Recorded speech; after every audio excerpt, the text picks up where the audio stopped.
लेकिन तब तक पुल पूरी तरह कवर हो चुका था। वो दोनों बहनें स्विमिंग पूल में ही बंद हो गई और सबसे बड़ी मुसीबत की बात तो ये थी कि अगले 3 दिनों तक स्विमिंग पूल बंद ही रहने वाला था। अब दोनों बहनें घबराकर कवर तोड़ने की कोशिश करने लगी। वो दोनों मदद के लिए चिल्लाने लगी, लेकिन तब तक मैनेजर वहां से बाहर निकल चुका था। वो कवर इतना मजबूत था कि वो दोनों ठीक से सांस भी नहीं ले सकते थे, इसीलिए दोनों ने खुद को शांत किया। अब एक बहन कवर सरकाने की कोशिश करने लगी, लेकिन वो कवर कई टन भारी था। फिर दूसरी बहन निकलने का कोई दूसरा रास्ता ढूंढने लगी, लेकिन पूरा पुल घूमने के बाद भी बस उसे हथेली जितना एक छोटा छेद मिला जिससे वो बाहर नहीं निकल सकते।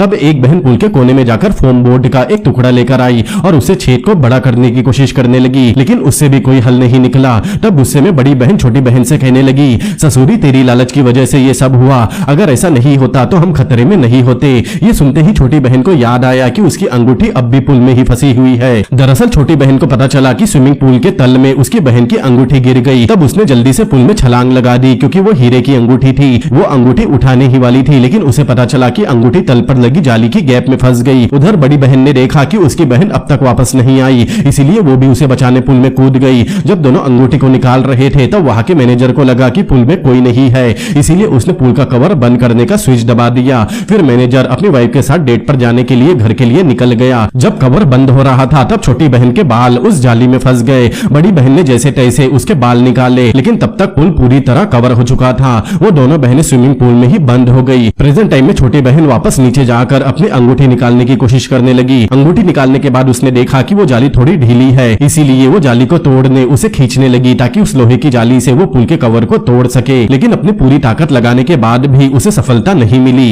इसीलिए वो अपनी बहन से मदद मांगने ऊपर आई। लेकिन उसकी बहन अब भी उससे नाराज थी, वो उससे बात नहीं करना चाहती थी। भाई ये लड़कियां भी ना ऐसी सिचुएशन में भी अपने ईगो पर अड़ी रहती है। अब दोनों बात कर ही रहे थे, तभी अचानक एक बहन के मोबाइल की रिंगटोन बजी, जो पुल के किनारे उसके बैग में रखा था। ये उसके बॉयफ्रेंड का कॉल था। उसे लगा अगर वो अपने बॉयफ्रेंड के कॉल का जवाब नहीं देगी तो उसका बॉयफ्रेंड उसे ढूंढते हुए यहाँ जरूर आएगा। लेकिन सूरज ढलने के बाद भी उसका बॉयफ्रेंड वहां नहीं आया। बहुत देर पानी में रहने की वजह से बड़ी बहन की तबीयत खराब होने लगी, क्योंकि उसे डायबिटीज की बीमारी थी। अगर सही समय पर उसे इंसुलिन का इंजेक्शन नहीं लगा तो उसकी जान भी जा सकती है। अब वो बाहर निकलने के लिए ज्यादा हाथ पैर भी नहीं मार सकती, इसीलिए छोटी बहन ने उसे कसकर पकड़ लिया। तभी अचानक पूल एरिया की लाइट चालू हुई। दरअसल वहाँ सफाई कर्मी सफाई करने आई थी। जब उन्हें पता चला तो वो दोनों खुश हो गए और मदद के लिए चिल्लाने लगे, लेकिन सफाई कर्मी उनकी मदद करने की बजाय उनके बटुए चेक करने लगी, जिसमें बैंक के कुछ कार्ड्स थे। फिर सफाई कर्मी उनके पास आकर धमकाने लगी कि अगर उन्होंने उसे कार्ड का पासवर्ड नहीं बताया तो वो उनकी कोई मदद नहीं करेगी। दोनों बहनों को उम्मीद नहीं थी कि सफाई कर्मी उनकी ऐसी हालत का फायदा उठाएगी, इसीलिए दोनों बहनें उस पर चिल्लाने लगी और कार्ड का पिन बताने से मना कर दिया। ये बात सफाई कर्मी को बुरी लगी, इसीलिए वो पुल के हीटिंग सिस्टम को बंद कर देती है,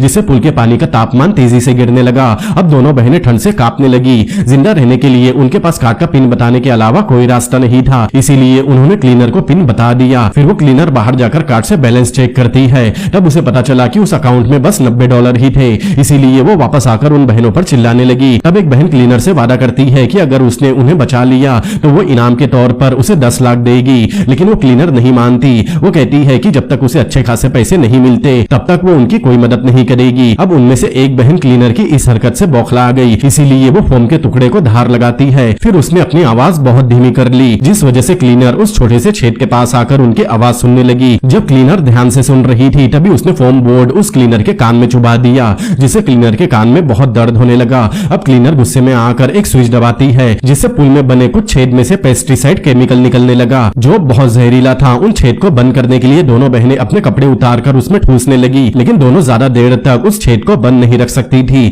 अब केमिकल पूरे पानी में फैल गया, जिससे उन्हें तकलीफ होने लगी। अब जिस बहन को डायबिटीज थी उसकी हालत और भी ज्यादा खराब होने लगी और वो बेहोश हो गई। अब दोनों बहनें अपनी जान बचाने के लिए उस क्लीनर को अपने हीरे की अंगूठी देती है, जिससे क्लीनर भी बहुत खुश हो गई। अब क्लीनर को जो चाहिए था वो मिल गया, इसीलिए वो पुल का कवर हटाने ऑफिस में गई। लेकिन तभी क्लीनर को शॉक लगा, क्योंकि मैनेजर ने सिस्टम का पासवर्ड बदल दिया था, जो क्लीनर को भी नहीं पता था। अब क्लीनर जाकर दोनों बहनों को इस बारे में बताती है। जब दोनों को इस बारे में पता चला था वो क्लीनर से रिक्वेस्ट करने लगे कि वो बाहर जाकर उनके लिए मदद लेकर आए, लेकिन क्लीनर को अब इस बात का डर था कि कहीं उसकी सच्चाई सबके सामने ना आ जाए, इसीलिए वो उन्हें उनके हाल पर छोड़कर और अंगूठी लेकर वहां से चली गई। अब दोनों बहनें बहुत निराश हो गई और जैसे तैसे समय बीतता गया। एक बहन की डायबिटीज बढ़ती जा रही थी, जिससे उसकी हालत और भी ज्यादा खराब होने लगी। तभी एक बहन को तल पर बने लोहे की जाली याद आई, इसीलिए वो जल्दी से नीचे गई और उसे पकड़कर पूरी ताकत से खींचने लगी, लेकिन उसमें स्क्रू मजबूर लगा हुआ था, इसीलिए पूरी ताकत लगाने के बाद भी वो उस जाली को हिला नहीं पाती।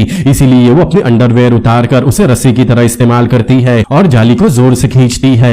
आखिरकार कुछ देर बाद लोहे की जाली बाहर आ गई। अब वो जल्दी से ऊपर गई और कवर में बने छोटे छोटे छेद पर जाली से मारने लगी ताकि वो छेद बड़ा हो जाए और दोनों बाहर निकल सके। कई बार कोशिश करने के बाद आखिरकार वो छेद टूटकर बड़ा हो गया। इसीलिए बिना देरी किए वो अपनी बहन को वहां से लेकर बाहर निकलती है और उसके बैग में रखे इंसुलिन इंजेक्शन को उसके पैर में लगाती है, जिससे उसकी बहन होश में आ गई। आखिर में दोनों बहनें पुल से बाहर निकल गई और अपनी जान बचाने में कामयाब रही और यहीं पर यह मूवी भी खत्म हो गई।